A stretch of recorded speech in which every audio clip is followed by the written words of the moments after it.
खबर शामिल करते हैं लोधरा से, जहां एबीसी न्यूज के divisional bureau chief Sajid Iqbal Qureshi की रिपोर्ट के मुताबिक कमिश्नर मुल्तान डिवीजन मरियम खान और regional police officer Multan region Mohammad Suhail Chaudhry का मुहर्रम उल हराम इंतजामात की मॉनिटरिंग के लिए लोधरा का दौरा।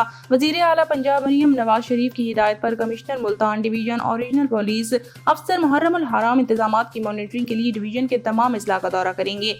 कमिश्नर मुल्तान डिवीजन मरियम खान और regional police officer Mohammad Suhail Chaudhry ने मेन बाजार लोधरा के वस्त में वाक़ दरबार बाबा रफीक शाह बुखारी मरकजी बाजार लोधरा के मरकजी जुलूसों के रूट्स का तफसीली मुआयना किया। उन्होंने दरबार रफीक शाह पर इख्तिताम पजीर होने वाले जुलूस के इख्तितामी पॉइंट का भी मुआयना किया। इस मौके पर डिप्टी कमिश्नर अब्दुल रऊफ मेहर ने मुहर्रम उल हराम के इंतजामी अमूर के बारे में ब्रीफिंग दी। रूट्स मुआयना के दौरान डिप्टी कमिश्नर अब्दुल रऊफ मेहर और district police officer Kamran Mumtaz समेत additional deputy commissioner general Mohammad Asad Ali, assistant commissioner Furqan Hashmat और दीगर जिली महकमों के अफसरान भी उनके हमरा थे।